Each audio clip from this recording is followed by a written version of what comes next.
Thank you, Colin, and thank you for that generous introduction. After an introduction like that, I think it would probably be better if I said nothing and avoided destroying the illusion. But I do want to speak with you today about facilitating trade. When I was asked if I could make a presentation at this conference, I took the opportunity with enthusiasm, because I thought, well, I have been involved in a few reviews of quarantine and biosecurity, and I have been involved in a number of advisory bodies, and so I thought, well, I can tackle this subject. But then, when I started to have a closer look, and I went back through the 1996 NAN review and the 2008 Bill review, and looked at some of the other activities I'd been involved in over the years, I realised that we really do have a disproportionate focus on the import threats, the threats associated with the importation in respect to biosecurity. And we've taken very little heed, considering its importance, of the significance of the role of biosecurity in facilitating trade. Now, quite clearly, our relative freedom from pests and diseases is a very substantial advantage when it comes to accessing world markets. I think we all recognise, for example, if we had an outbreak of FMD, we'd lose our world markets overnight. If we had an outbreak of colour in the wheat industry, we'd lose at least 40% of our wheat markets instantaneously. So clearly, a relative freedom from pests and diseases does actually help facilitate our access to world markets. But there are many other aspects that we should consider. I went back to the Beale Review as the most recent substantial review of biosecurity to see what we actually said about what we meant by biosecurity. And I was pleased to see that the considerable time that we'd spent on that review committee arguing over the words had actually managed to pick up a critical phrase. And that critical phrase in the fourth line of the objective is to and from Australia. So in other words, biosecurity has as a primary objective the safe movement to and from Australia. So clearly it's recognised that there should be a focus of biosecurity both from the point of view of imports and the point of view of exports. And so from that we go to some of the issues, some of the policy challenges that perhaps do impact, or in fact do impact, on our access to world markets. I guess you can't really discuss the world markets without talking about the impact of globalisation. Globalisation has impacted in many different areas, and for example, in the case of the world trade of products, we have in fact seen some significant, well, if you like, a significant paradox. And that is that on the one hand, world markets are opening up, there's a greater amount of trade, there's a greater amount of movement of goods. But at the same time, we're also dealing with reactionary behaviour, we're dealing with trading blocks, bilateral agreements, state-based constraints for various reasons, and one of those might in fact be related to food security, where, as was mentioned this morning, where in fact food security is misinterpreted as self-sufficiency. So the changes that are occurring in the global marketplace are impacting on biosecurity, and they do have ramifications for the way we can access other markets. Now, clearly, a consequence of this new paradigm of the massively increased movement of people and products the increase of trade and travel does apply pressures to our biosecurity system. It does raise issues in relation to food safety. I've mentioned food security as an emerging issue. And the other thing that is very significant in this new global environment is the information revolution. Once upon a time, messages travelled by town crier. Now they travel courtesy of the World Wide Web and Twitter. So we've moved from crier to Twitter, and the consequence of that is that information moves very quickly.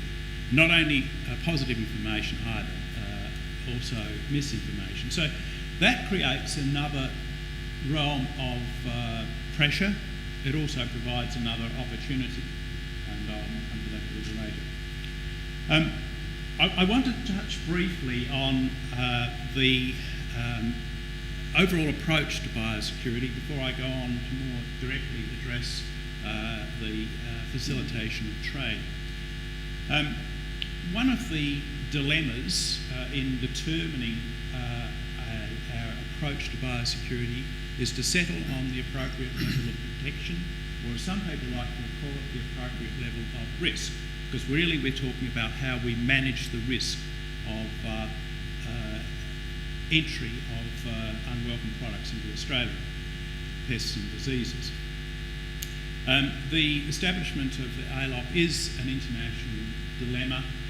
During the course of the Bill review, it was one of the things we set out to discern, and that was how our trading partners actually reach their determination of what is an appropriate level of protection. And it was interesting that in the European Commission, we were told that the objective was to reduce the risk to a negligible level. In the US, it was a reasonable certainty of no harm. But the best one was in Japan, where we were told it was the level of protection that's achieved by import prohibition, which when you think about it, it's a rather circuitous definition. But what that tells you is that the struggle that we've had in settling on a definition of the appropriate level of protection, a low but not zero approach, is actually echoing what's happening in the rest of the world. So an explicit description is problematic. But I would argue, and I've just been having this discussion with our chairman, that in fact when it comes to determination or an analysis of risk, Australia in this area is certainly leading the world. One of the consequences of the NAN review has been the establishment of ACERA, the Australian Centre of Excellence in Risk Analysis. And that body has provided us with an approach to the analysis of risk which I would argue is without peer anywhere in the world. So we are moving towards what I call the end of the rainbow, the pot of gold, where we can actually definitively determine what is the appropriate level of risk. But I just want you to appreciate, and I'm sure you do, that it is not an exact science. Another element of approach to biosecurity is the import risk analysis process, and that too is something that's evolving.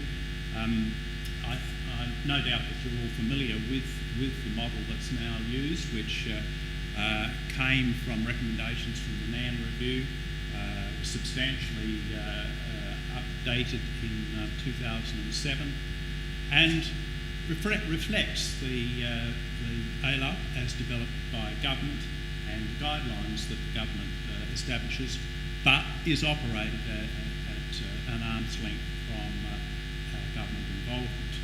Nevertheless, this remains an issue with our trading partners and indeed with some of our industries, in that there is always arguments over science at the margins, whether our approach is appropriate internationally.